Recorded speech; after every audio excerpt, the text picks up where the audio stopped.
It is the final weekend in the 2024 British GT Championship and a championship on the line. It all comes down to this, a 2-hour race at Brands Hatch, the race tomorrow, but in order to get a grid, we will have qualifying coming up very shortly. It's on the full Grand Prix circuit here, which is a fabulous lap. It's one that the drivers absolutely love. And after the earlier 2 practice sessions, free practice and pre-qualifying, therefore, the drivers have had an opportunity to dial themselves in. Now you take qualifying and split it effectively 4 ways. 2 drivers per car, so we've got 2 sessions for the drivers from GT3 and 2 sessions, of course, for the drivers within the second class, the GT4 element. And championships are on the line, both in GT3 and GT4. Traditionally, the championship comes down to the wire at Donington, but a quirk of the calendar this year means that we've been to Donington, so instead of a Donington decider, we have the Battle of Brands. The last time the title was decided here was way back in 2009. That was the year the Jones brothers won it. Well, it could be another family affair this weekend, because we've got the Collards, Ricky and Rob, father and son, looking to take GT3 honours. The first dad and lad combination since Glyn Geddy and his father Jim won it back in 2011. This is the car the Collards are up against. Alex Martin, Sandy Mitchell's Lamborghini out of the same Barwell Motorsport team. David Addison and Joe Osborne trackside. Qualifying is always fascinating, Joe, but particularly this weekend, given that the championship's on the line. Yeah, it's all been cranked up to maximum, hasn't it? And it's always interesting, inter-team battles. We've said about it a lot this year. Obviously, both Barwell cars, but the way the cars are funded with those AM drivers, there are no team orders whatsoever. They do share data down at Barwell, so it's been amicable so far, but when there's a championship on the line, things start to get pulled a little bit differently across the garage. Well, half of the possible championship winning team is Ricky Collard, and we can hear his thoughts going into qualifying. He's with Bryn Lucas.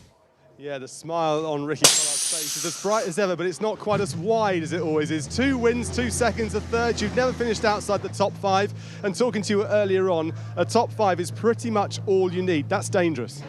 It is, and you know, obviously we've done a great job at Donington, and the team have done a great job. But unfortunately, the best analogy I can give is the bull escaped. And we put a new bull back in the stable, and hopefully she's good. But at the moment, my dad got 0 laps this morning. So earlier on, you only had a few laps of running before the bull decided to depart from the car, as you say, and the team have worked really hard to replace the engine. So far, there's been no running with that engine, although it is a rebuilt engine, so they will have form. Yeah, exactly. The problem is exactly the same. So the cars get used, obviously, in the European Championship. So after Monza, the guys doing everything they can, got the engine rebuilt. So we had a real fresh engine coming into this weekend, which is exactly what we needed. And sometimes the old-fashioned saying, you know, if it ain't broke, don't fix it. But the guys have done, you know, everything they can to give us an even better chance of securing this championship, and it's come back and bit us slightly. But like I say, they've retrieved the ball, they've harnessed it, put it in the back of the car, and she's ready to go again. Too many bull analogies going on here. Ricky, go and get ready. Thanks very much. Cheers, mate. To translate all of that, it was a €10 part within the oil system that broke in FP1. All the oil dropped out of the car, an engine change was needed. That meant they didn't go out at all in the pre-qualifying session. Is that a handicap? Well, discussed. The last laps up to this weekend that Rob Collard turned around the Brands Hatch Grand Prix circuit were in 2020. So now he's going to be thrown in after only about 8 laps this morning, because it happened early on in the session. Pressure is on him now, Joe, because he's got to deliver in this session.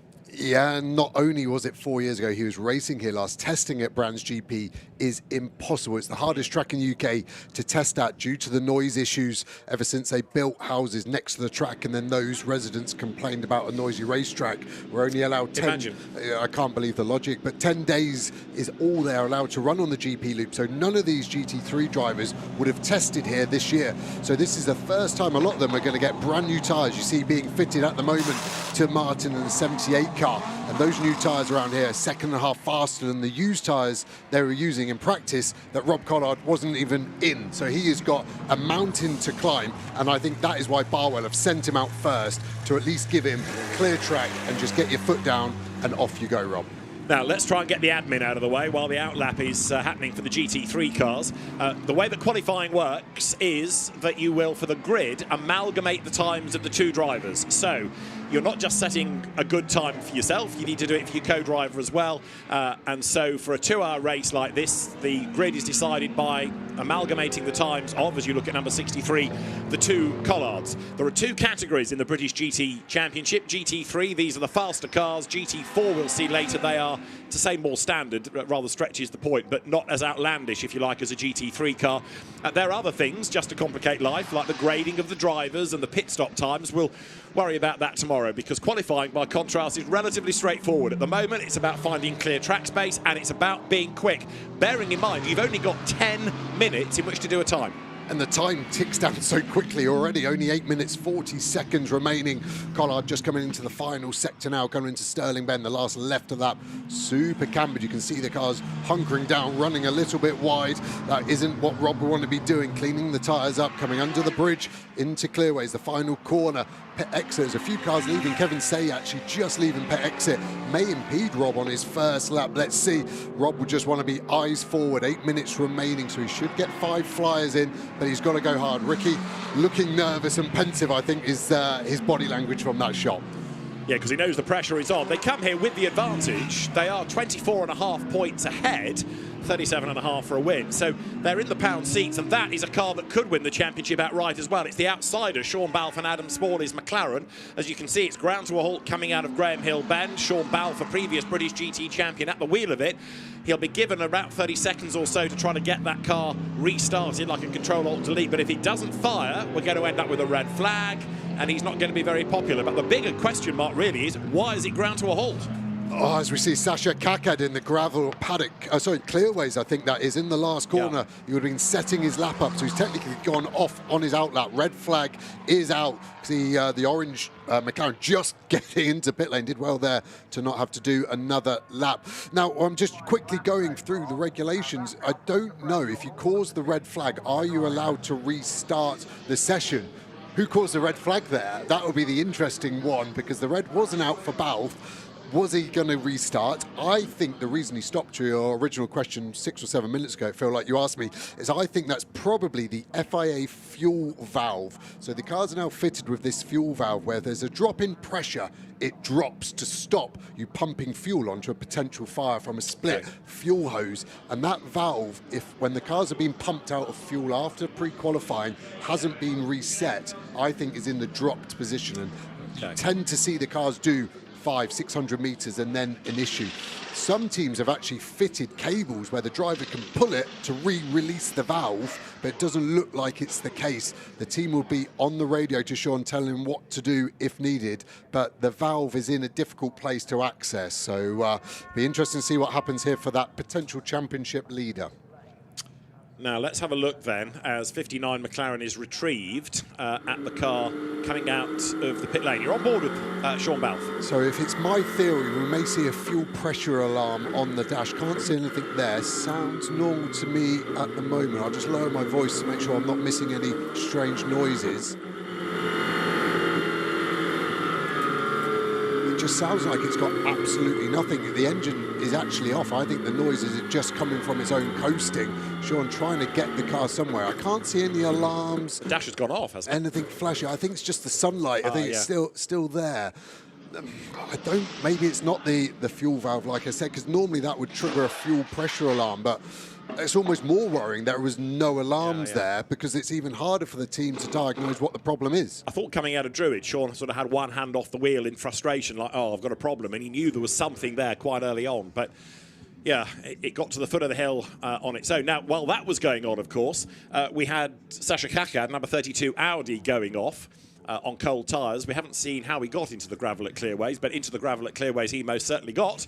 And so with 7.5 minutes on the clock, red flag. Now, qualifying, the clock stops, doesn't tick on down, so they will have 7.5 minutes still to come. But we'll first of all need the cars out of the gravel. Right, Bryn, this is all a bit of a worry, is it not, for Sean Balfe's co-driver, Adam Smalley? Well, yes, I think that is the exact summary of it. Adam, no idea really what's going on at the moment. I've spoken to the team over there, a lot of head scratching and a lot of concern that the car's being towed and not started under its own steam. Yeah, to be completely honest, you know as much as me right now. A bit of a shame. Fingers crossed we can get it back out. But to be honest, I'm just sort of leaving these guys to it. They're experts in this department, not me. So hopefully we can get it sorted and get it back out, and yeah, we'll see what happens. Has there been any contact back and forth that you know of? No, nothing. We were strong in practice, ran faultlessly, no problem. So yeah, a real shame. Everyone's sort of scratching their heads, and hopefully we can sort it.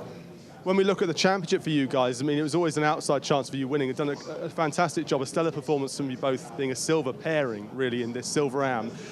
It's amazing how you've done, but it's not the start you want here at Brands Hatch, particularly with everything going on with Barwell a couple of garages down. Yeah, I think with a bit of play on words, we've got a small lead chance at the overall title. But yeah, we need a good bit of fortune on our side for that to become a reality, which, yeah, this hasn't made it easy for us, but it's not over till it's over. I say Silver Am Championships wrapped up, so really happy with that. It's been an incredible season.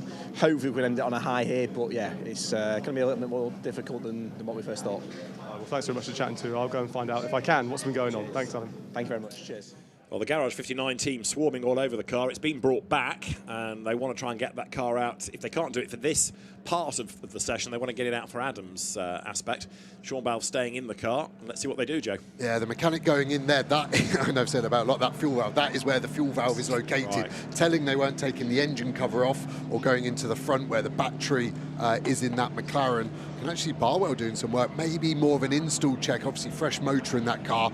Normally that would be a shakedown, checking for oil leaks and everything. They've just had to throw it in and hope for the best. So I think that's more precautionary rather than issue. So that's 2 out of the 3 championship contenders that have had problems today. The Collards in free practice, the engine change needed. Balfe and Smalley in this session. What's in the system lurking then for Alex Martin and Sandy Mitchell? Maybe he's a saboteur at heart. It's going his way at the moment, isn't it? Green flag waved. No one has set a representative time. Our leaderboard at the moment is an outlap time. Now Mark Ratcliffe has got the front. We've only got 7 minutes remaining as well. I was going to say exactly that, because now you don't reset the clock. You carry on where you left off. Number 2, Josh Cagill's car doesn't want to get going at the end of the pit lane. It does now. So effectively, Q1 isn't 10 minutes. It is 7.5. Take out an outlap. Take out your first sort of start-up lap. You're going to be at about 4.5 minutes, aren't you, by the time you're on for a proper representative flying lap, and you've got to get clear track space. And I think a lot of the team's been caught out by the quick restart, because I can see at least 9 cars still in the pit lane fitting tyres. I think teams have taken tyres off to put back in the oven for optimal temperature, being too smart, because you're not going to get any laps, like you've said. You just need to be on track, and that's what Optimum have done. They've probably sacrificed a bit of tyre temp, leaving the tyres on. We can still see Rob Collard in there, hasn't turned a lap in 4 years, like you've said, and has now got, what, 6 minutes remaining after the outlap. He's got half the session to do the best lap of his life to win the championship. Exactly right. And there behind is Alex Martin, who for my money has been one of the revelations this year of British GT. We've seen Alex in the past in Carrera Cup, we've seen him in the British Touring Car Championship, but in this car, and with the tutelage of Sandy Mitchell and of Barwell Motorsport as well, in fairness, he really has looked like the real deal. He's been a really good, quick, solid am. Yes, he's made a few mistakes, he admits those. The Lamborghinis, incidentally, under what's called the balance of performance, to equate all the cars, they've gained a bit of weight this weekend. Hopefully they won't be uncompetitive as a legacy of that, but they are going to be a little bit heavier. Yeah, whenever you bullist a car up, it's going to slow it down a little bit. I don't think it's enough where they're too worried about it. The McLaren has been getting quicker and quicker, and some of the AMs in the pre-qualifying session were very quick, especially Tilbrook was in the low 24, so he could be one to watch. Mark Ratcliffe setting a purple sector 3 on his outlap. Obviously at the moment we're still trying to work out where everyone is in the food chain, because no one's had a chance, but I think the timings should be in the low 24s, high 23s for these AMs. I think that's what pole position is going to be, give or take a few tenths of a second. Within both GT3 and GT4, in fairness, we've got a few changes of drivers or completely new combinations, which therefore means that 1 or 2 cars won't score points, which becomes more relevant tomorrow when we get into the race. But here, Mark Radcliffe, who has also been a good, quick am, ever improving this year, accelerates now on to Westfield through the right-hander, and accelerates then now up through Dingledell on towards Sheen Curve. This car shared with McLaren factory driver Tom Gamble, so it's one to watch, certainly. And he comes now in towards Stirling's, the Grand Prix circuit with all the adverse cambers and the undulations. A bit like Alton Park in some respects, a real driver's track. Yeah, old school is how it feels, and these modern GT3 cars so quickly. I remember my first year back here, 2012, in a GT3 car. Pole was a 1:27, so I think that will be sort of 5 seconds off the pace now. It's closer to GT4 than it is GT3. The balance of performance keeps the cars level, but each year that level goes another step higher as another generation of car moves the game on. Good to see the orange car back there of Simon Orange going up to second at the moment, 1:26.321. I think that's still going to be a little bit too off the pace. Josh Cahill now into the 24s. And that going off the road is the Andrew Howard Aston Martin, oh so nearly at the barriers at Sheen Curve. Cold rubber through Dingledale, off the road, gets it back on. Change of co-driver for Andrew this weekend. No Jessica Hawkins, but in instead for his GT3 debut is Tom Wood, but they don't score points. And now the furrowed brows are getting more furrowed at Garage 59 on that Sean Balfe McLaren, still in the pits. Yeah, so obviously no idea. They went for that fuel valve maybe to start with. Now the engine comes off. That's around the alternator. So something maybe not charging, something not happy there. The sister Garage 59 car there of Tilbrook coming through second at the moment after his first lap, 24.7. He'll be relatively happy with that one, I think. We have a McLaren fastest. It's the Team RJN car there of Josh Cahill, who's been driving McLarens in World Endurance this year for United Autosports. Yes, he has been in United Autosports McLarens, and coming to British GT. He drove this car with RJN at Spa, and good to have him back in the championship. Josh Cahill, not quite as quick on this lap because he's down in the middle sector, but Josh Cahill is the fastest from Morgan Tilbrook. So it's a McLaren 1-2. This for Bob Neville's team. Rob Collard is third and has done an absolute best in the first sector. That's just got Josh Cahill over the line. And on that lap, he does go quicker again. He recovered in the last sector, so 1:24.246 is the time to beat. This is Morgan Tilbrook, who is second in the times and is heading then up towards the timing line. And then behind him on the road, as he brings all the grass with him, is Rob Collard. So we're going to get them over the line in order, effectively. But that was quite a moment for Tilbrook. Yeah, I don't know how detrimental all that detritus that he brought on was for everyone behind him, but you can see how much they're pushing narrow track. You've got to use every millimetre that is afforded to you. He does improve slightly, but still nearly half a second behind. Here comes Rob Collard through the last corner. He's going to get another lap as well after this one, importantly.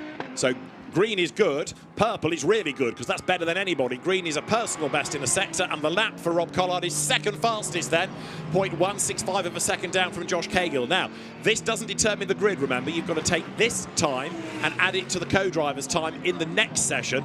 Then you start to get the order. Yeah, what you obviously, I think it's Rob Collard just lost that last lap though. I think it's just been deleted. I saw him shift back down the order. Kevin Sayers also improved. Martin has improved. So I think Collard did lose that last lap, maybe to track limits. There are a few sensors here at the start of the lap. Martin is going quite quiet this session, but is in fourth. You're right how the times are combined, but the bigger gap is always in this AM session. The pros tend to be within a few tenths, so the AMs tend to set the trend of where it's going to be. It's quite hard for the pros to overturn a big deficit. Now, Mark Smith, McLaren driver, has lost a lap for track limits. We haven't yet had anything confirmed about Rob Collard, but you're right, the lap has not counted, the 24.4 not counting, so he's transgressed somewhere. And it was indeed for track limits, confirmation from the timing room. Right, so here, Morgan Tilbrook, again, look, sector 1, good. Sector 2, the yellow background means he was a little bit slower than he had been, and as he crosses the line, the lap time is a slower one as well. Only by a tenth, the 24.7 as against 24.6. This is the car's second fastest. The man from Macau, Kevin Say, sharing with factory driver Maximilian Gertz. You've got confirmation of Rob Collard's time being taken off him. You can see the sparks flying as the Mercedes grinds against the tarmac here at Brands Hatch. And Kevin Say, who has had 2 race wins this year, one of which came at Spa, one of which came at Snetterton. He's been a winner at Alton Park in the past as well. He's heading up towards the timing line, unlucky at Donington last time out. And that lap, not an improvement, 24.7, then just under 2 tenths down on his earlier best, but he's second fastest still. Yeah, Rob Collard has improved from that lap he had deleted up to third place now. Cahill still on the move, a green and purple sector you can see on the timing screen, watching him through the last corner. He will take the checkered flag this time, so this is his last chance to try and cement pole position. 3 tenths clear at the moment. This might go to 6 or 7 tenths clear, 5.5 tenths clear. Great lap, Josh Cahill. Well, that's going to get people revved up and down the pit lane because this is, in theory, the AM session. Josh Cahill is not a manufacturer pro driver. He's experienced. He's raced in Germany and won mate championships. He's had a one-off outing in the British Touring Car Championship. We've seen him in Porsches. We've seen him in myriad things. Started off in motorbike racing a long time ago, did Josh. Came from two wheels. Rob Collard, meantime, is still pressing on, but this lap's unravelling, isn't it? Because he's down in Sector 1, down in Sector 2. Championship rival, teammate Alex Martin, good in the first sector, but that Lamborghini looks a right handful on this lap. Looked terrible, didn't it, on the bump into clearways? Had a big old snap. Rob thinks he can improve, that's why he stayed out. He doesn't, and now that means that Ricky's got even less time to get ready and get in the car and get that car around. Can Martin get any higher than 5th? No. So our two championship main protagonists, 4th and 5th, Balf all the way in 14th there. Didn't get back out after that problem. Neither did Sasha Kakad in the Audi. Neri improves right at the end to go P9. I think that's a great performance from Cahill. I said it'd be a high 23, low 24. 23.9 on pole. Only 12 hundredths in the end from Morgan Tilbrook, who popped a lap in really late there. He had a mega pre-quali, like I said, and he is really strong too. We haven't seen the best of Morgan in the last few rounds, but that's great to see him on the front row. And this is Alex Martin on his cool-down lap. He's 6th fastest, number 78 Lamborghini, the other car that he's in with a chance of taking the championship. So, down the pit lane come the GT3 cars. We'll see them again in a few moments, but they first of all have to do a driver change, and we can confirm the order at the end of Q1. It is Josh Cahill then, who is the fastest from Morgan Tilbrook, McLaren 1-2, albeit out of different stables. Kevin Say's Mercedes third, the only 2Cs entry. There's no Ian Loggy, Phil Keane Porsche incidentally this weekend. Rob Collard 4th from Mark Radcliffe, and then Alex Martin. So the top 6, all McLaren and Lamborghini. 7th, the returning Simon Orange, McLaren. 8th, Andrew Howard after his gravelly moment. Then Richard Neri's Mercedes, ahead of Carl Caver's BMW. Mike Price from Mark Smith, and no time for Sasha Kakad, who got further round the lap than did Sean Balfe. So Josh Cahill and Alex Buncombe topping Pro-Am, whereas Andrew Howard and it'll be Tom Wood to get in the car for the next part of qualifying, topping at the minute Silver Am. Different grading of drivers within the championship. Now, as the teams do the driver change, this was Morgan Tilbrook going wide out of Sterling, so rattled it over the curb.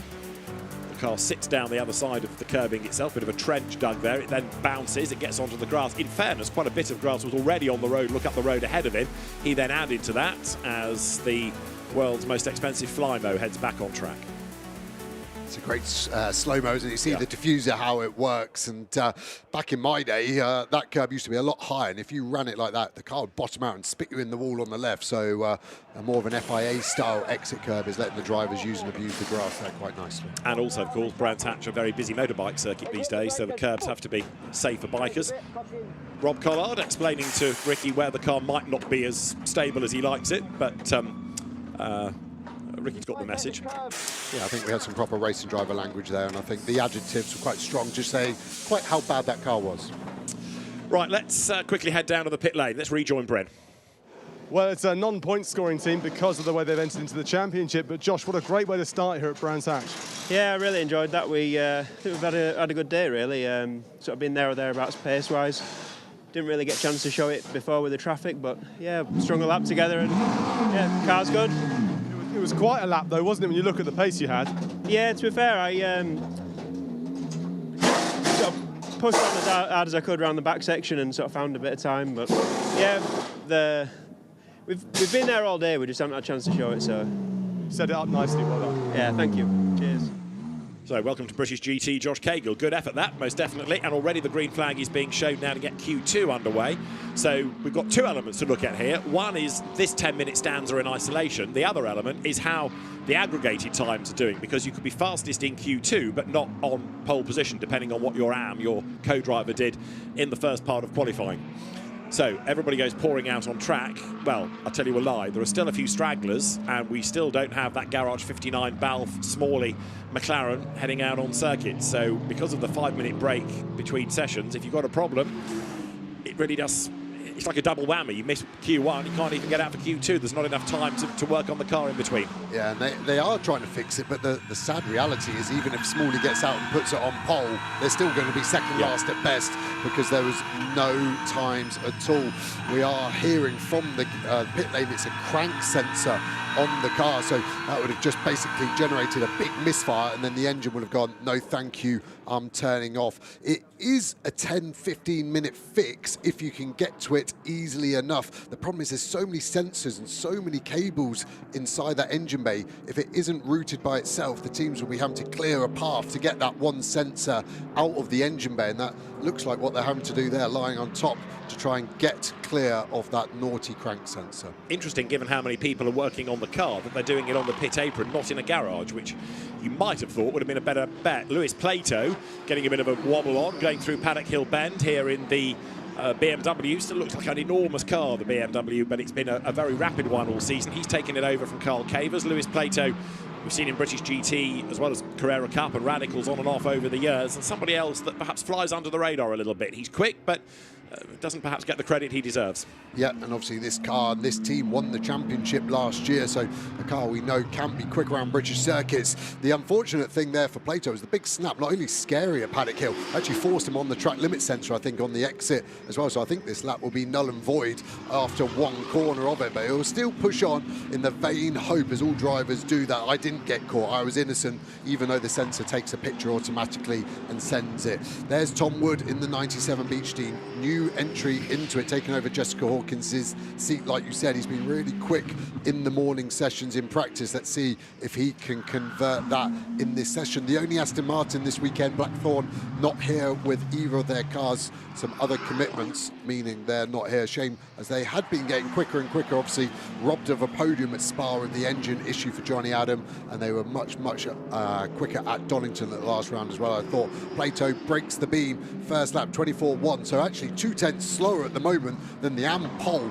That shows you again how quick these amateur drivers are in these very, very quick cars. But this, I would offer you, is these days the British GT Championship benchmark driver. Sandy Mitchell then coming down towards Clark Curve now out of clearways, heading up towards the timing line. This will be the fastest time of this stanza, surely. Alex Bunkum's McLaren, the one he's taken over from Josh Cahill, currently the quickest. Sandy Mitchell goes through now, 1:22.310, the best time of the session, best time of the day. Sandy Mitchell, bear in mind, Lamborghini factory driver, is jumping from cars in the British GT Championship, as you look at his co-driver Alex Martin, to a Barwell Lamborghini in GT World Challenge Europe. He's racing in America in Lamborghinis. He's in one of these cars almost every week, whereas Ricky Collard is only racing in British GT. He gets much less mileage compared to Sandy Mitchell. Yeah, it's really tough, and then the double-edged sort of that is that Sandy needs less testing during the race weekend in British. They can give more to Alex Martin, which makes him faster, so you start to go faster and faster. So he's actually lost that lap though, hasn't he, to track limits. Yeah. So that does mean we still have Bunkum fastest in this session and combined at the moment. And there is Alex Bunkum, former Bentley factory driver. He was a winner of the El Blancpain Endurance Series for Bob Neville's team when it was operating Nissans, and this is the first dry running he's had all season, because we haven't seen Alex in every event.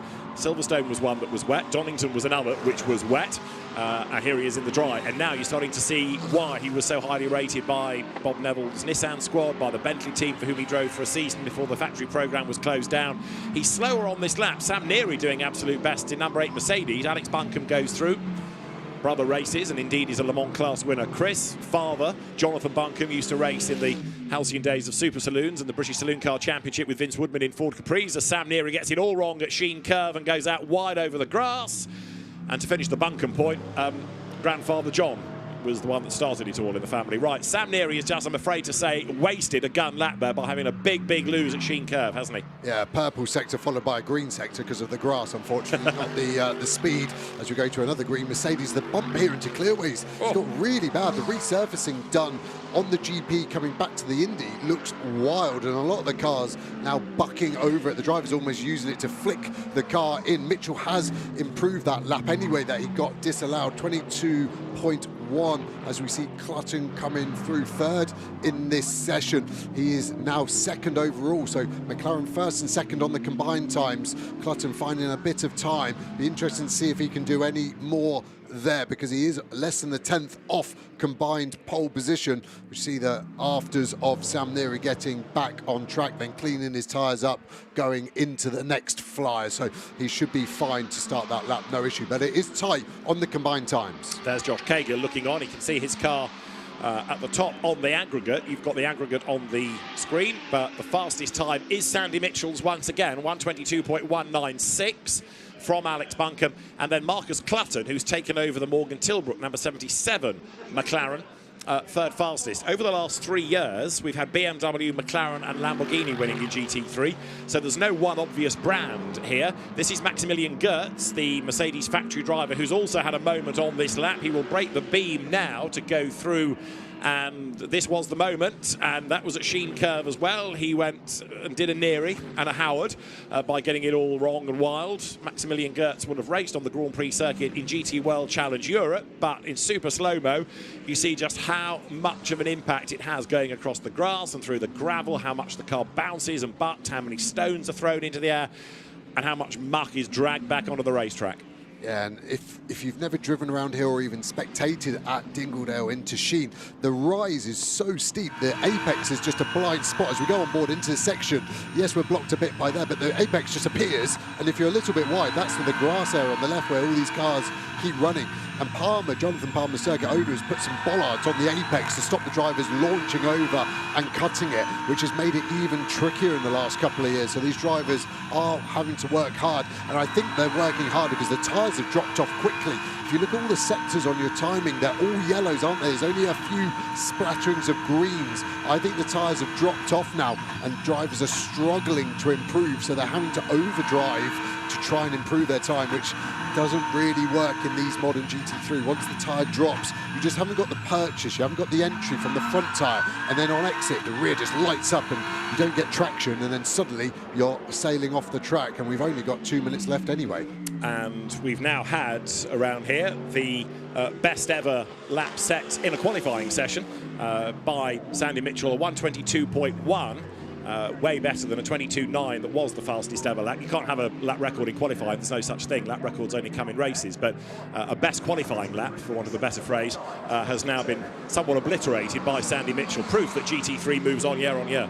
Yeah, the Evo 2 was launched last year by Lamborghini. Few little teething problems. This year they've come back even stronger, and they've been really, really good with that. I've got to say, I'm super impressed with RGM. We spoke about Buncombe, we spoke about Cahill. We've already said how great they are, but this is the sharpest we've seen them in a long time, maybe even ever, with the McLaren since they've gone there. Second, and combined times, obviously, first, so second in the session with Buncombe, first on combined times. They have done a really good job coming back into the championship. Yeah, Bob Neville is the RJN bit, and did an excellent job a few years ago with Nissans in European GT racing and in British GT, running amongst others Jan Mardenborough, for example, and Alex Buncombe, and was put together this McLaren project. We saw the team win, don't forget, with James Baldwin, Michael O'Brien a few years back, and then I won't say the team lost its way, but it's had a tougher time. It's regrouped this year.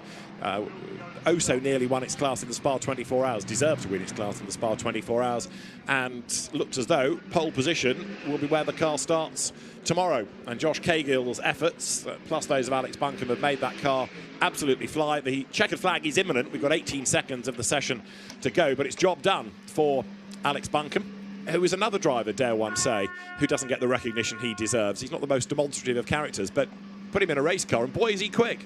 Yeah, you can see he just wants to sit in the car, even though he's not going back out. There was still a bit of time on the clock. Now, checker flag is heading out. As a driver, when you're on pole, you're like, I'm just going to sit in here. You feel like you're going to curse it if you get out too early. It almost feels a bit arrogant and cocky to do so. So, really, really good job. Oh, I see Ricky looping it out of Graham Hill. Lost that very early. It was pretty sideways as he came into shot. Full 360. Looks like the car maybe is even stalled, even though there is an auto clutch. Be interested to see their tyre strategy, because that could have flat spotted those tyres as soon as they start rotating and you're sliding on the same bit. Obviously the flat spots can come in and that can be a real negative. I think Sandy Mitchell there, just taking his helmet off, will be very happy. Like you said, fastest ever qualifying lap round here on the Brands GP loop. Mark Lemmer congratulating Sandy Mitchell. Mark Lemmer, the team owner. So that puts the Collards 6th on aggregate. It puts their main championship rivals Mitchell and Martin, there just on the left going out of shot, 3rd on the grid. And that's your pole position combination. Bob Neville all smiles there with his flat cap. Simon Watt's the man that's effectively the team owner these days. Injured himself at the start of the year, and that's put him out of racing ready for the season. We look forward to having him back. And Alex Buncombe being congratulated And I think Alex, after a tough season, will be keen to say to people, I've not lost it, you know, I'm still quick. Yeah, and I've raced against Alex for a long, long time. Raced against him in European GT4 2009, where I beat him to the title, obviously. But really nice character. Yeah, I did win a championship once. And yeah, you could almost see sometimes in his demeanour that his shoulders had dropped a bit. And now he's going to be walking around the paddock going, I've still got it, like you said, and I'm going to win tomorrow. So the cars make their way down to the pit lane. That's the end of the day for the GT3 teams. The circuit then given over to GT4, and this is how the front end of the grid is going to look provisionally, with Alex Buncombe and Josh Cahill then the fastest on that combined time, 80 thousandths if you prefer, ahead of Marcus Klassen and Morgan Tilbrook. Sandy Mitchell and Alex Martin third, ahead of Maxi Goetz and Kevin Say. Fifth, Tom Gamble and Mark Radcliffe, and the Collards are sixth, ahead of another father and son combination of the Nearys. Benjamin Goetz, McLaren factory driver, eighth with Simon Orange. Tom Wood, ninth with Andrew Howard, Callum McLeod and Mike Price round out the top 10. And the other one in the championship didn't get out and do a time at all, the Smalley Valve McLaren.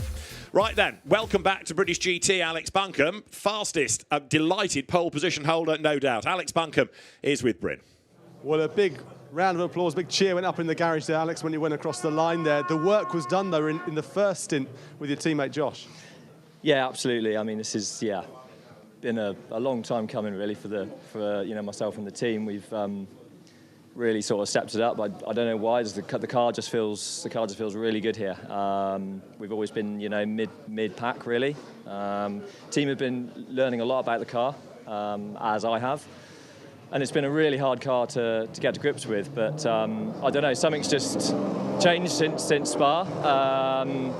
The car just instantly here felt like it was going to be on the pace, and it absolutely has been. And Josh did a fantastic job in the first one, really close between him and Morgan Tilbrook, I believe. And I just knew I had to get it done early. My new tyre running pre-quali, I knew it had to really be done on lap 1 or 2. That's when the tyre really is at its best, and I think I did it on my first or second fly. I can't really remember, but I pushed on again after to see if I could go a bit quicker. I mean, I knew it was going to be in the window, but I didn't know how fast it was going to be. Obviously, Josh had a bit of a gap to P3 as well, so obviously to get the combined result, I knew I had to do a half sensible time, but yeah, really chuffed to be P2 there.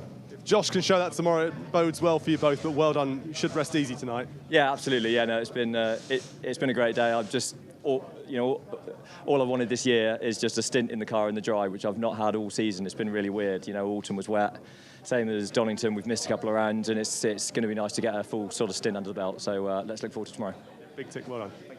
Now, just to finish off the Buncombe and Cahill story, it's on pole position, but because this is a complete change of driver, under the regulations, what the championship doesn't want are ringers, if you like, coming in at the 11th hour late in the championship and affecting things. So if you have a total change of driver lineup for the end of the season, you don't score points. This is considered a change of driver lineup from that was entered at the beginning of the season, and so this car won't score points. It will be in the mix for the race, but then you take it out of the equation for points. We'll confuse you more with that tomorrow, because now Q3 is underway, which is the first part of qualifying for GT4.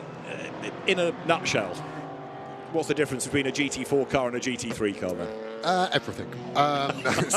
Beautifully put. Right, moving on. The easiest way to describe it is a GT4 is 90% road car parts, 10% race car. GT3 now is 95% race car parts, 5% road car parts. So the GT4s, the Aston Martin's a good example, may look very similar to the GT3 bigger brother because they are the same model, but there are very few components that stay the same. Headlights, rear lights, front and rear badges are normally what the manufacturers will concede, and everything else is bespoke on a GT3, and then it's kind of opened up on a GT4. So some bits have to be road car based, and then some can be a bit more exotic. And again, that's why we're seeing the pace improve year on year in GT4, because those boundaries are being pushed more and more away from their road car heritage, essentially. Was that a good enough answer?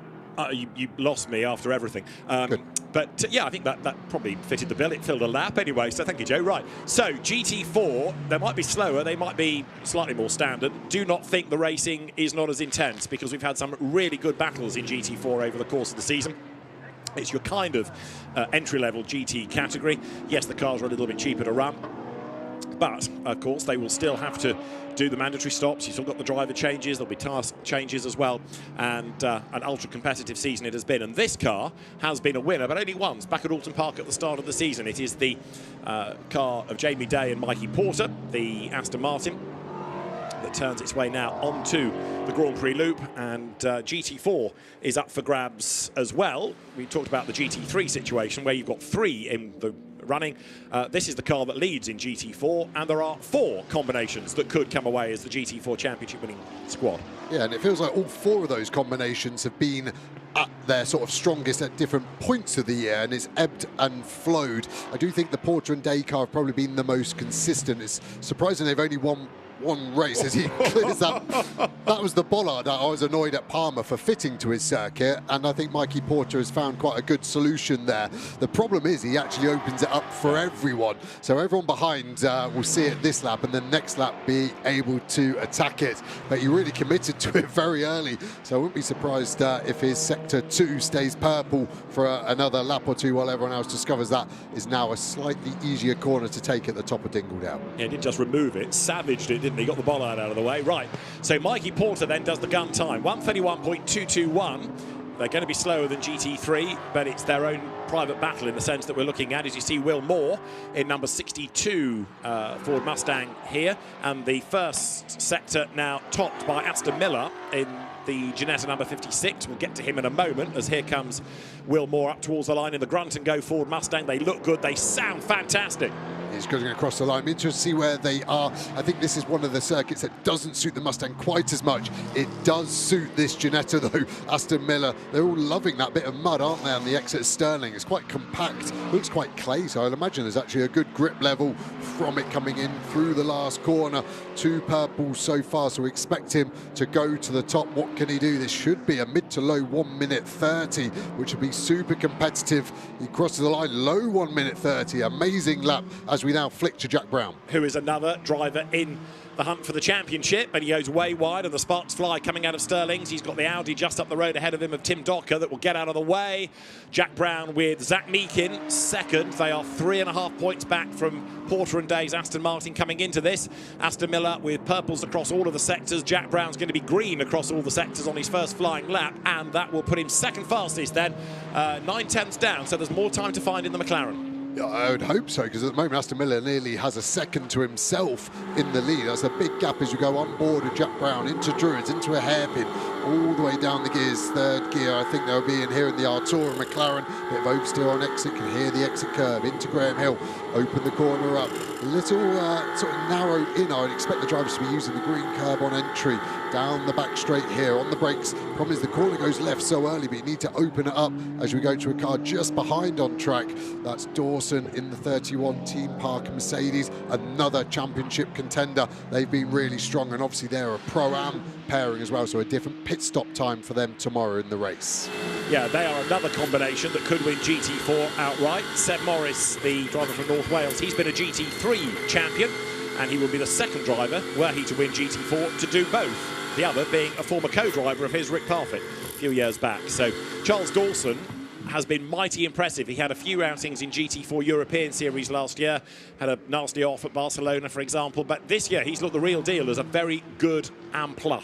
Yeah, definitely. He looks a lot more like a silver-graded driver, a grade higher than what he actually is. As you go back on board with Jack Brown, finishing the lap through clearways. You can see the bump that we were seeing from the outside in the GT3 sessions, going along the pitch straight, which is anything but straight, always bending over to the right, then bleed to the left, try and create a straight break point for the big drop into paddock. Stomach goes into your mouth, big snap of oversteer again, as we see Brown does improve half a second behind Miller now.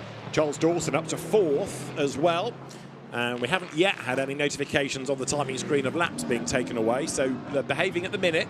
Of course, within GT4, you've got perhaps less of a Pro-Am element. A lot of the driver combinations silver, so evenly matched. Now, that flag, slippery surface, could be liquid, could be debris on the road, and it looks like a bollard. Yeah, correct. I don't know if Mikey Porter's on a bit of a rampage for the bollards. He had the one that this corner we're looking at now. Aston Miller's reaping the benefit, throwing the car on the inside and the outside. Does well to get it back over to the right for the last section. Is he going to open up the corner? Looks like he's maybe just backing off out of there. Is he going to set another lap up in that DTO? Ginetta, since it's come into the championship, been very strong, hasn't it? Had a big shunt at the end of the Donington race, brake failure with the teammate, sorry, Freddie Tomlinson behind the wheel, but the car is repaired and both drivers are back for another go here at Brands Hatch. That was a slower lap then, so no improvement. Another improver up to 5th has been Luca Hopkinson in the Ram Racing Mercedes. We've just had Callum Davis go 6th, number 95 McLaren. Jack Brown, good in sector 1, good in sector 2. Green and green, not purple and purple. He's narrowing the margin from 9/10ths. It's down to just over 5/10ths. And on that lap, as he goes by, he was fractionally slower by 0.02 of a second slower than his previous best. That's pretty consistent then, isn't Not it? bad. He'll go, I'm ready for the race pace. That's what we need to worry about. But just to go back to Dawson, how good he's been, and me saying I think he's silver pace. He has 5 silver drivers behind him in this qualifying session, and they've got 14 seconds less in the pit stop tomorrow. So those guys are looking very strong. Mikey Porter, the first to pit, saying the tyres are done. Get that car in and get it ready for the next qualifying session. So there, the Mercedes of Luca Hopkinson goes through, doesn't improve, stays 5th. Yeah, Charles Dawson, Seb Morris, Mercedes run by Team Parker Racing. Stuart Parker's Leicestershire squad. There is Mikey Porter then in to give way early, if you like, to Jamie Day. He can't go any quicker, so there's no point driving round and round and round. Get your co-driver in, get him happy, get him settled, get the new set of tyres on, concentrate on the next part of qualifying. Yeah, exactly that. It's much nicer for the team to be able to work in their own time, getting those tyres off as well. Charles Dawson has had a lap disallowed, having said how well he was going, for track limits, but it was lap 4, and that was not his quickest, so it doesn't actually affect the grid position for the moment.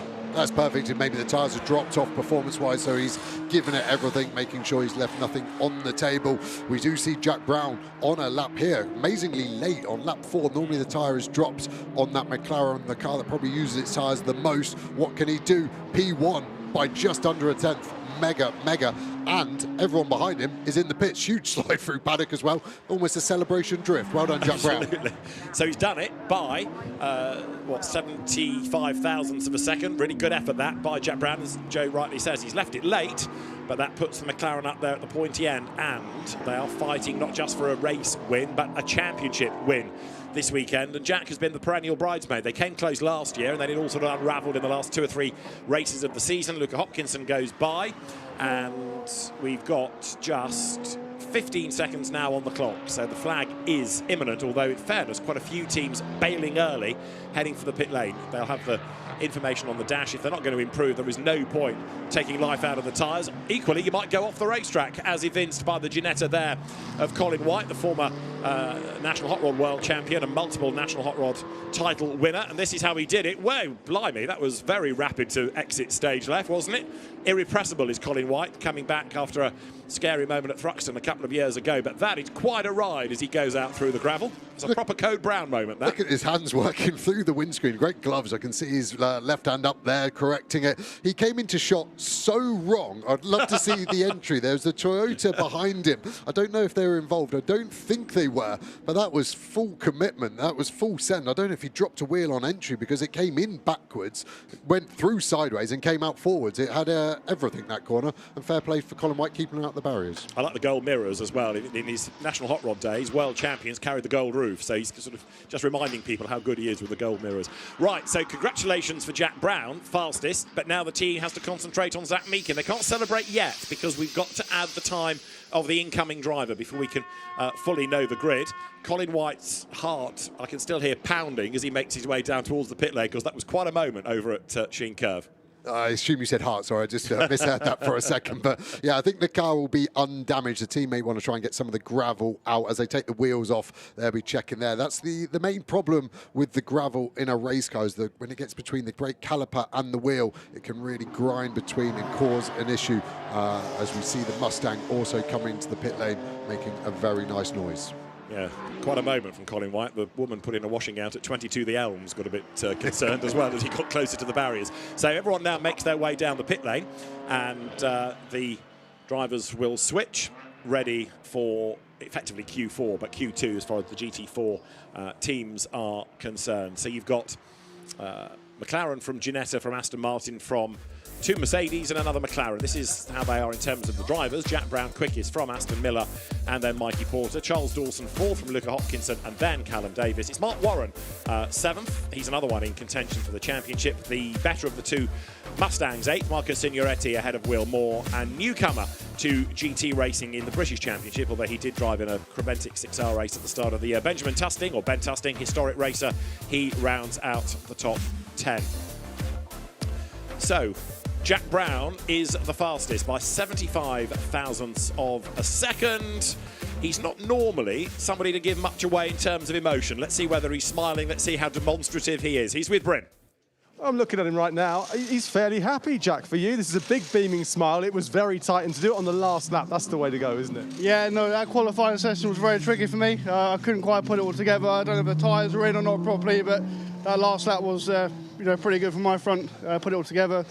And we got the pole position my end, so just waiting on Zach now to finish the job off. You were knocked off the perch last time out, and going into this 3.5 points off the lead. It is all or nothing come tomorrow. Yeah, literally, we're going to give it absolutely everything. Been focusing a lot the past few weeks on this round, and I think I'm in a good place for it, so looking forward to it. I don't want to cast your mind back to last season, but you know what it's like not to win it on the final day. So there's added determination from you? Yeah, 100%, mate. I mean, I learned a lot from last year, and the way I carry myself into this year, from the lessons learned from last year, is a big positive for me. So, what's the conversation been like between you and Zach? How are you approaching this one as a team? I think we're both quite relaxed. As I say, we've been focusing a lot outside of racing on this round. I think we've come in with pretty level heads, to be fair. Not much stress. We just got to do the job. So, it's a good start. Well done. Awesome, guys. Thank you. Note to self: never play poker against Jack Brown. Even when he's happy, he doesn't give a lot away, but he's a nervous man too, because the championship, as we say, is on the line. But good lap done there, and interesting the way that car looked after its tyres as well. Yeah, really did. He said that the tyres weren't quite in at the start, so maybe the tyre rubber was a little bit cooler there. Maybe Optimum tried something different. Big slide coming out of there as well. So Jack's had to work hard for his pole position there. Sparks kicking out. Quite impressive that off a carbon tub McLaren. Must be some of the floor bolts just grinding out there. The mechanics always wince at that one, because if they've got to take that off there, everything is rounded off, and you've just got to get the drill out and hope for the best. Right, we've got one final 10-minute part of this session to come.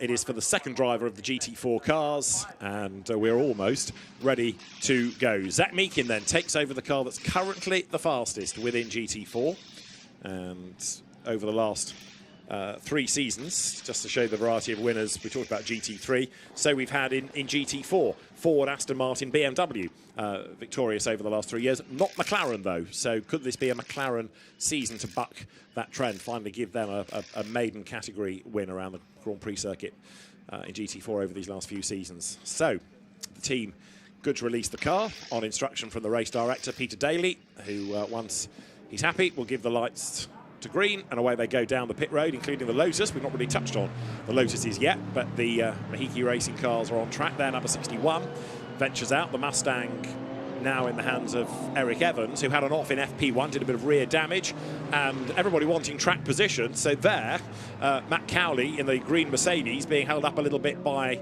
the Lotus, gets through, gets ahead of Gordy Much, but everybody wanting to find clear track space. Gordy Much is the man at the wheel of number 20, and he's very rapid.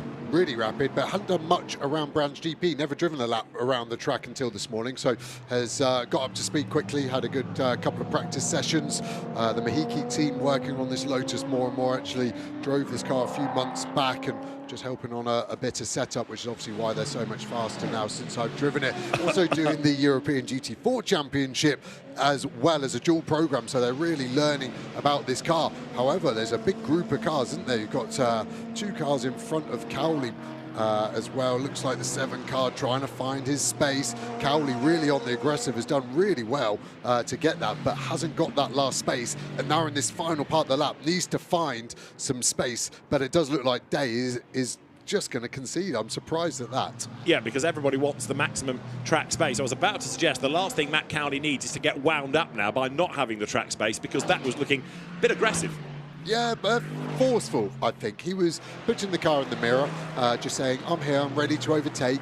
again, if you're driving on the road, it's what you do. Someone holding you up on the motorway, you just sit in the mirror and just politely say, I'm ready for whenever you want to move over. I've been here 15 minutes. Yes, whenever you notice that mirror there, yeah, that would be helpful. Yes. And I think that was Matt Cowley's strategy, and it worked off. Seemed to. 3 cars overtaken on the outlap. I think that might be a PB. Right, let's see what he can do for a flying lap now, because he has got the track space. The driver from near Oldham comes down the hill into Graham Hill Bend. And remember, we're adding these times to the co-drivers' times. So Matt Cowley at the wheel. Ed McDermott was penultimate, so he's going to make quite a difference. That car might end up sort of mid-GT4, but it won't be a pole contender, I doubt. Whereas number 7 Aston could be, because it's third at the minute.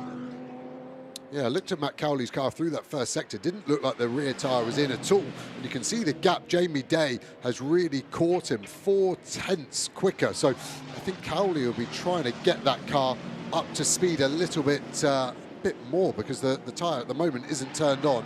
Very similar to what we saw from the Optimum car, Jack Brown. So maybe their lap time is going to come later on in this session. Tyres still perhaps getting themselves up to temperature, so it's the first flying lap. We'll see whether it's going to improve on the next. The absolute best in Sector 1 of this lap, done by the Lotus of Gordy Much, go much quicker than anybody else. Up to the curb goes Matt Cowley. Behind him then is the Jamie Day Aston. And as they hop over that little bump coming into Clark Curve, it's going to be still a handful in a GT4 car. Let's see what Matt Cowley can do. Remember that the absolute best time is a 29.9. And Jamie Day goes fastest on a 1:30 and puts that car onto provisional pole, and then Gordy Much goes even faster. Second in this part of qualifying, fastest overall. Really, really good lap in the car I've helped develop, like I said, just in case we forgot that. 6/10 quicker than anyone in this session. Looking good as well out of Druids. It actually has a wider rear tyre now. They had a few failures at the last round at Monza in the European Series, so Pirelli have offered them a wider tyre to try and help that issue. So the team like it because it's wider, but they're having to also think on their feet setup-wise, so not super easy for that Mahiki Lotus at the moment. Number 12's had a lap time taken off it. So Matt Cowley's first flying lap has disappeared. Quirkily, the other one that's been taken away is from the Collards, number 63 Lamborghini. I'm assuming that was a bit of mistyping by race control. I can't imagine that would come up now after a GT3 session had ended. However, we'll see. There's 56 Ginetta, which is now Freddie Tomlinson, the son of Ginetta owner Lawrence at the wheel of it. And as Joe made the point, had that big off at Donington. He's having another off here. That was just by running wide, though, rather than by any failure. That was going out of Surtees onto the Grand Prix loop. So, at the moment, it is Gordy Much who is the fastest, and on aggregate, the Zach Meakin, Jack Brown McLaren is hanging on a pole. 3:0 is now the combined best time. Yeah, Meakin second in his session currently, which is keeping them there nicely aloft, isn't it? And they've got just under a 3/10 of a gap to this car of Tomlinson. So Tomlinson needs to be 3/10 of a second faster at least than Meakin. Doesn't look like he's on a push lap, probably after that mistake coming onto the GP loop, running wide with a lost traction all the way down the back straight. So wisely backing out of it, finding a bit of space and ready to push again. And we've already had half of this session has just evaporated once more. Yeah, 10 minutes flies by, doesn't it? This isn't the longest lap of the season, compared, say, to Snetterton or a long lap like Spa, but time does rattle by. So there is 95 McLaren. That's now Sai Sanjay at the wheel of it, and he is 10th on aggregate, and is going 16th within this part of the qualifying session. Zach Meakin, though, personal best, Sector 1, looking good. Yeah, car looks brilliant over the bumps, very flat, very compliant. Purple Sector 2 as well. Very nice out that Sterling corner where we see him running wide into the last corner. He'll be looking at the Delta, telling him he's up. Don't need to rush it. Get the car in. Let it run out all the way to the gravel trap. Lovely bit of oversteer. Perfect. Bring it in tight. If he's happy with the lap, he might just hug the white line. The shortest distance to the finish line. The second line is the green there. 29.7. Great lap, and extends that overall margin on the combined to 0.8 of a second now.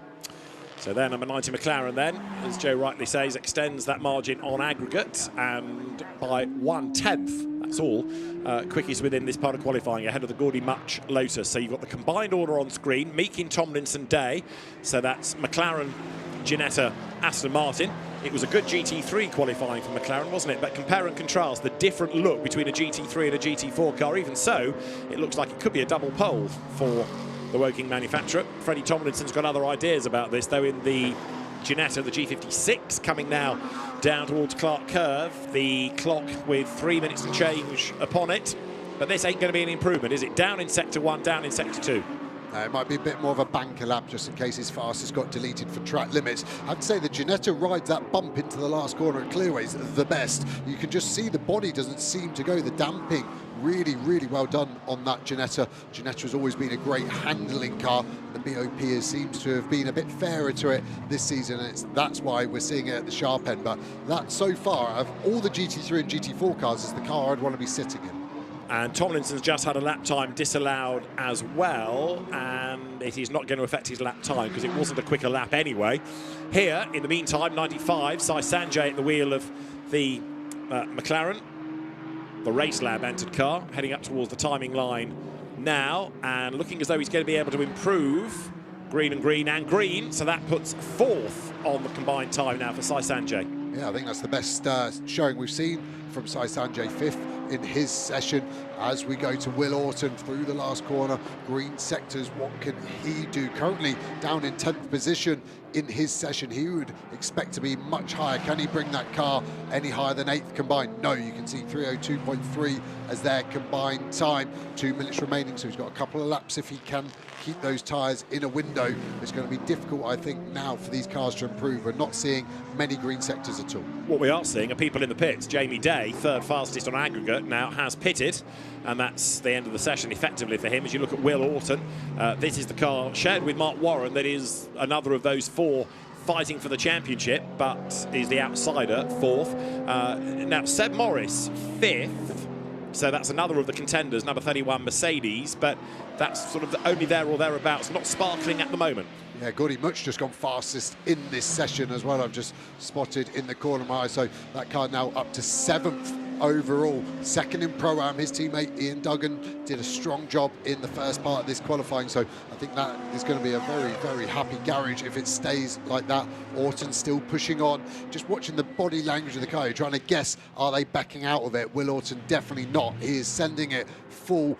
As I say that, I think he has just literally backed out of it. It's amazing when you can see the body language of the car, just the energy just suddenly dissipates and it's gone. It's like when you're sat at a bar and you can see someone marching towards you looking angry. You know you're about to get punched or hugged or both, depending on where you are. And that is definitely a hug incoming to the pit lane. Staying out. Good. That coming into the pit lane bit. You could read the body language of that car there, couldn't you? I'm glad I've got everything right. What I'm going to back up and say that his last lap was 4 seconds off his best. So he was just winding up for one last punch. Okay, right. Maybe. Well, it didn't look like the quickest start to a lap that's got 19 seconds left in it. However, who am I to argue? Here's the Lotus. This looks quick, Joe. His body language looks great, doesn't it? So he's got time for one more lap too. Nathan Harrison coming into Paddock Hill, sweeping the car into the inside. A little bit of traffic in front. You can again see the drivers working when they wear these white gloves.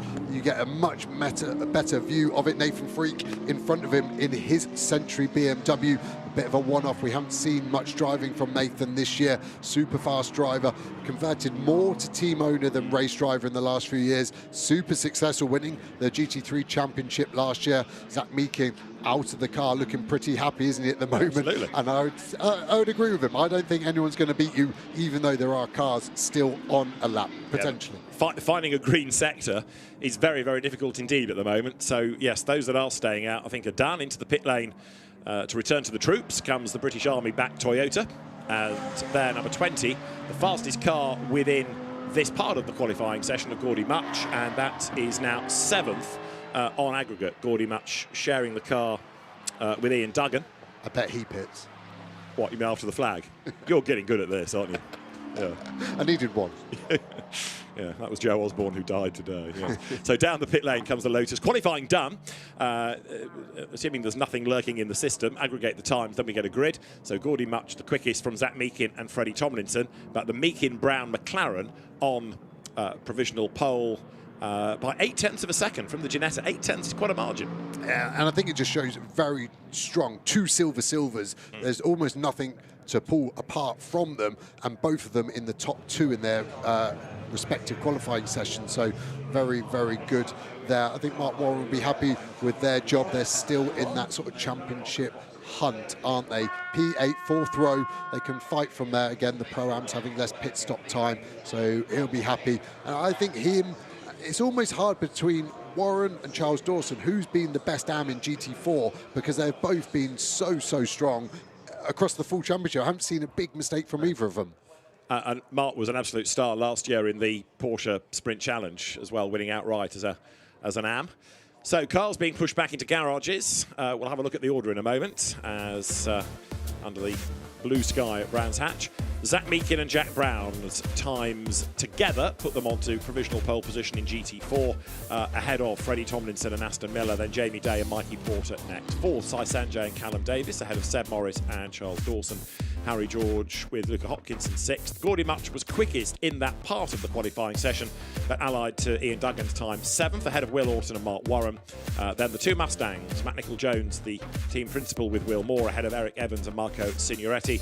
Then Michael O'Brien and Ben Tusting in the Toyota Supra. Next from the Tom Wrigley, Ian Goff.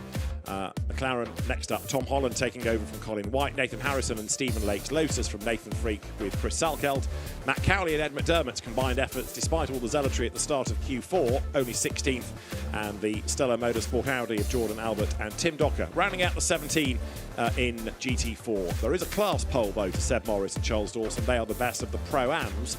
The Silvers have to serve an extra 14 seconds in the pits during the course of the race, so therefore it is going to be possibly advantage Dawson and Morris. We'll find out. What about Zach Meakin's thoughts though, because that was a really good effort in his part of qualifying. He's with Bryn. Yeah, thanks, David. His thoughts are, well, let's just talk about permutations. We don't really want to get into it, do you? Because all you need to do is finish ahead of the others. Yeah, genuinely, that's just it. It's the four-way battle, and it's quite interesting because whoever finishes ahead of whoever, that's what it comes down to. So it's going to be a tough one. It's going to be exciting, and let's hope we can get out and keep on top. It puts you in the perfect position, though, obviously, starting in first, starting on pole position. You've got Seb way back down in a few positions back. You've got Jamie Day and Porter further back too. Yeah, that's true. It's always helpful for being at the front. All we've got to do is just watch out for what happens in the first corner and then just get a head down and off we go. And hopefully we can get a big enough gap away from the Pro-Am cars so they don't jump us in the pits. So it's just going to be a tough one for me to just get head down and keep going. I'd say rest up. Not sure it's going to happen, but good luck tomorrow. Thank you. So Zach Meakin is all smiles. There's the car in super slow-mo. Jack Brown doing the first part of qualifying, Zach Meakin doing the second, and pole position then to that car by 0.8 of a second.